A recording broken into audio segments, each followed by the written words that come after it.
ममता बनर्जी कहीं से भी ममतामयी नहीं दिख रही और ममता बनर्जी किसी भी हालत में चुनाव जंग जीतने की जुगत में है। भले ही बंगाल में खून की नदियां क्यों ना बह जाएं, लेकिन ममता बनर्जी को तो चुनाव जीतना है, चाहे सीधे तरीके से चाहे उल्टे तरीके से। ममता को चुनाव के नतीजे अपने पक्ष में करने हैं और उसके लिए वो भाषाई मर्यादा भी भूल जाती हैं। मैं पूछता हूं ममता बनर्जी से, जो हर साल प्रधानमंत्री मोदी को बंगाली मिठाई और अंगोछा भेजती हैं, वो कैसे आखिर उन्हीं पीएम के लिए अपशब्द बोलती हैं? मैं कहता हूं राजनीति करो, मगर इतना भी मत गिरो कि खुद की नजरों में गिर जाओ।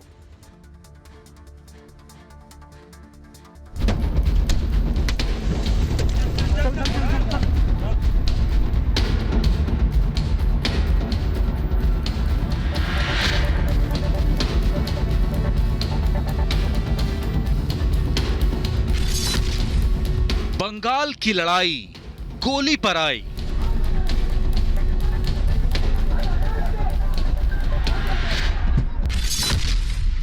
मां माटी मानुष की बातें भूली।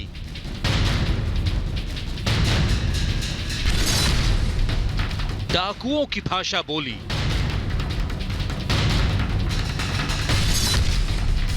ममता का बदलापुर बंगाल।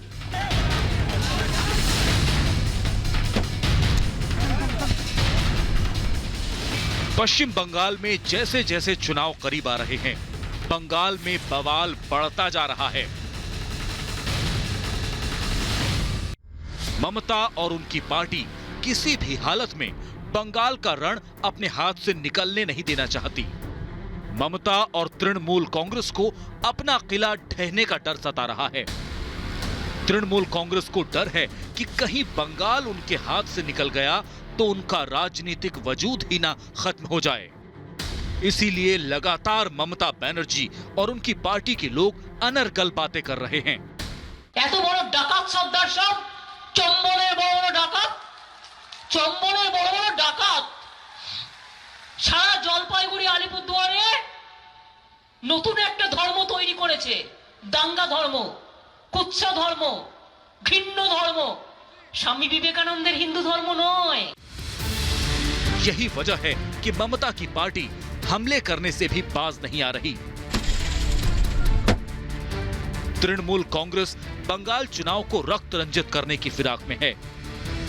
तभी तो बीजेपी के बंगाल प्रभारी कैलाश विजयवर्गीय और बीजेपी के राष्ट्रीय अध्यक्ष जेपी नड्डा पर भी हमला करने से पीछे नहीं हटी। दोनों की गाड़ियों को निशाना बनाया गया। लोकतंत्र को मुंह चिढ़ाती इन तस्वीरों को बंगाल ही नहीं बल्कि पूरे देश ने देखा। अब इस मामले पर तृणमूल कांग्रेस के खिलाफ बीजेपी के प्रतिनिधि मंडल ने इलेक्शन कमीशन से शिकायत की है। जो संतराश हुआ था वोटिंग के टाइम पे, आप लोग को मालूम है 2021 में क्या होगा। अभी तक 130 कार्यकर्ता का मौत हो गया। 24 घंटा के अंदर 2 कार्यकर्ता का मौत हो गया। 2 दिन पहले का बात है। नड्डा जी का गाड़ी में, कैलाश जी का गाड़ी में जो पत्थरबाजी हुआ है, सबको मालूम हो गया है। पश्चिम बंगाल में ऑर्डर नहीं है। हम लोग आए थे इधर, हम लोग सब कुछ बात किया उन्होंने उनके साथ। वो बहुत सीरियस है वेस्ट बंगाल के असेंबली इलेक्शन के बारे में। लेकिन ममता तो ममता ठहरी। वो कहती हैं कि अगर जरूरत पड़ी तो वो हथियार उठाने से भी गुरेज नहीं करेंगी। ये ममता और उनकी पार्टी की झल्लाहट को साफ दर्शाता है। इधर बंगाल की सियासी फिजा में गालियां ही गालियां सुनाई दे रही हैं। चुनाव जो आने वाले हैं, लेकिन इस बार बंगाल में बदली बदली हवा है। बंगाल की सियासत के सबसे बड़े सिरमौर बनने वाले कुछ लोगों को इस बार उलटफेर का डर सता रहा है। और शायद यही वजह है कि कुछ लोग गालियों के भरोसे उतर आए हैं ताकि राजनीतिक विरोधियों पर पलटवार कर सकें। और लगता है कि तर्क की जमीन पर राजनीतिक विरोधियों के आरोपों का जवाब देने की ताकत बची नहीं है इनमें। और जब ऐसी राजनीतिक मजबूरी हो तो राजनीति का वही खिसा पिटा फार्मूला लोग आजमाते हैं।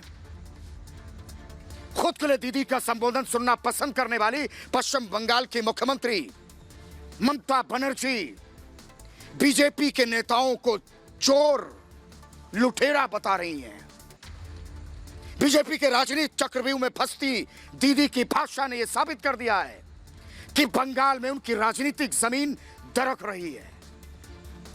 राज्य की सबसे बड़ी कुर्सी का हत्था छूटता हुआ दिख रहा है और शायद यही वजह है कि अगर राजनीतिक बदजुबानी और बेअदबी की पाठशाला है तो दीदी उसका नंबर 1 छात्र बनने पर तुली है। बस कवायद यह है कि तुष्टीकरण, राजनीतिक हत्याओं और खराब कानून व्यवस्था के आरोपों को बदजुबानी के जरिए काटा जाए। और जैसे जैसे विधानसभा चुनाव की तारीख नजदीक आ रही है, दीदी की भाषा का स्तर डगमगा रहा है। जब विधानसभा चुनाव जीतना ही ममता दीदी का एकमात्र मकसद है तो उन्हें गालियों और बदजुबानी से कोई एतराज भी नहीं है। कभी वो बंगाल की सियासत में तेजी से बढ़ती बीजेपी को राजनीतिक महामारी बता देती हैं, कभी चोर लुटेरा। शायद दीदी को यह डर सताने लगा है कि कहीं बीजेपी उनके वोट बैंक में सेंध न लगा दे, कहीं लगातार तीसरी बार मुख्यमंत्री बनने का मौका उनसे छूट ना जाए। और बीजेपी जैसी राजनीतिक विरोधी के खिलाफ सिर्फ अभद्र भाषा का इस्तेमाल करने वाली दीदी अपने अपशब्दों का औचित्य बताने से चूक नहीं रही। ममता बनर्जी खुद तो विपक्षी नेताओं के तीखे हमलों पर आपत्ति जताती हैं, लेकिन जब खुद की बारी आती है तो आपत्तिजनक बोल बोलने से कतराती नहीं है।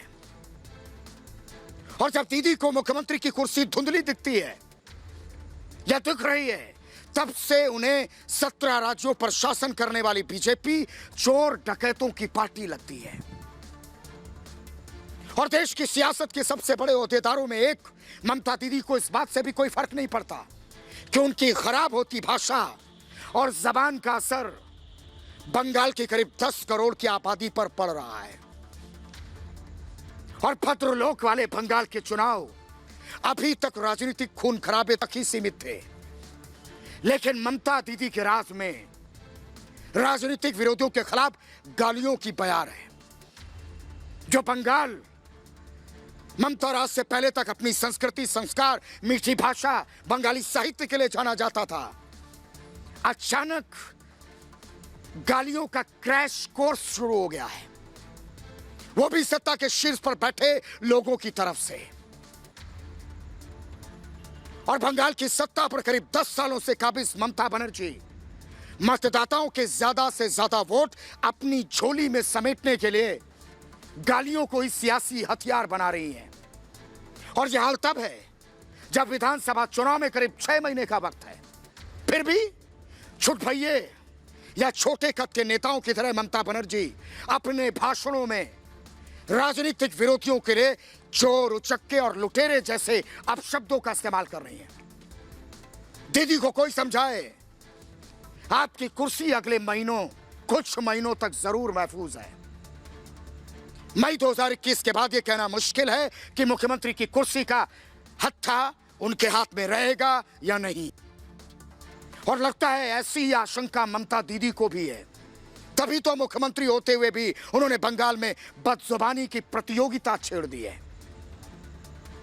शायद दीदी अपने राजनीतिक विरोधियों से निपटने के लिए उसी फार्मूले पर चल पड़ी हैं कि कुछ ऐसा बोल दो, कुछ ऐसा कह दो कि बंगाल की सियासत में सनसनी पैदा हो जाए।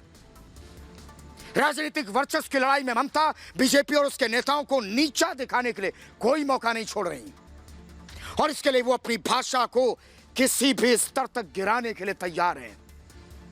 बंगाल में राजनीतिक विरोधियों के खिलाफ हिंसा तो पहले ही हो रही है, कोने कोने से खबरें आती रही, लेकिन कोई कसर न रहे इसके लिए बदजुबानी के बाण छोड़े जा रहे हैं ममता बनर्जी की तरफ से। वो ममता दीदी की तरफ से, ताकि इसी हथकंडे के जरिए ज्यादा से ज्यादा वोटों को अपने पाले में किया जाए। 10 साल से मुख्यमंत्री पद पर है विराजमान ममता बनर्जी को कोई ये जरूर बताए कि मतदाता काम और नीतियों के आधार पर वोट डालते हैं, ना कि गालियों के आधार पर। इसलिए मैं ममता दीदी से कुछ सवाल पूछना चाहता हूं कि बदजुबानी और गालियों से आप क्या कर रही हैं? यह क्या यारी है? क्या आपको यह लगता है कि बीजेपी को गाली देकर आप मतदाताओं का दिल जीत सकेंगी? जबकि आपका राज्य बंगाल तो देश के उन चुनिंदा राज्यों में शुमार है जहां बंगाली अस्मिता, संस्कृति, परंपराओं, नायकों का पुरजोर समर्थन और सम्मान किया जाता रहा है। आपसे पहले बंगाल की सत्ता पर काबिज सियासी दल भी इन्हीं कालजयी मुद्दों को भुनाते रहे, तो फिर आप गालियों के सारे चुनावी मैदान में उतरने की तैयारी क्यों कर रही हैं? हमें तो लगा था कि बीजेपी के हिंदुत्व कार्ड या हिंदू राष्ट्रवाद के मुकाबले दीदी बांग्ला राष्ट्रवाद को ही अपना हथियार बनाएंगे, लेकिन नहीं, उल्टा हुआ गालियों को हथियार बनाया गया। और बंगाल के मुख्यमंत्री ममता बनर्जी बदजुबानी, अपशब्दों और गालियों वाली भाषा इस्तेमाल करने लगी। लेकिन सवाल तो अब भी यही है कि बदजुबानी उनकी विधानसभा चुनाव के लिए, टीएमसी के लिए कितनी कारगर होगी। लेकिन ममता बनर्जी एक बात भूल रही हैं कि इस बार उनका मुकाबला बीजेपी से है। उस पर वो जितना कीचड़ उछालेंगी, कमल उतना ही खिलेगा, ये बीजेपी कहती है। गैर राजनीतिक तरीकों और पलटवार से बंगाल में भगवा पार्टी का राजनीतिक रंग और गहरा होगा। तो फिर राजनीति की माहिर खिलाड़ी ममता बदजुबानी को ही अपना सियासी हथियार क्यों बना रही है? क्या ममता को यह भी एहसास नहीं कि तृणमूल कांग्रेस की छवि एक ऐसे दल की पहले ही बन चुकी है जो अपने राजनीतिक विरोधियों को निपटाने के लिए हिंसा और हत्याओं का सहारा लेती है? तो भी वो बदजुबानी का सहारा क्यों ले रही है? जबकि बंगाल के लोगों को देश दुनिया में भद्र मानुष कहा जाता है। बाबू मोशाय की भाषा, व्यवहार और शालीनता की मिसाल है पूरे दुनिया में। लेकिन अब ममता की बदजुबानी की वजह से बंगाल की मान मर्यादा धूमिल हो रही है। धूमिल नहीं, कलंकित हो रही है। ममता दीदी को मेरी एक सलाह है कि आप अपने विरोधियों से निपटने के लिए राजनीतिक तर्क का सहारा लीजिए, अपने काम का सहारा लीजिए, गालियों का नहीं।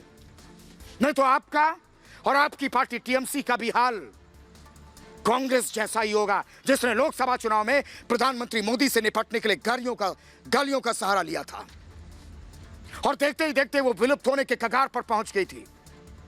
इसलिए ममता को किसी और से नहीं तो कांग्रेस से तो सबक लेना चाहिए। चुनाव जीतना है तो कुछ भी करोगे, गालियों की भाषा का इस्तेमाल मत करो। और अगर ऐसा हुआ तो जनता गलियों से भी भागने का रास्ता नहीं देती है, क्योंकि ये भारत के लोग हैं, ये भारत की बात है। यहां रुके छोटे से ब्रेक के लिए।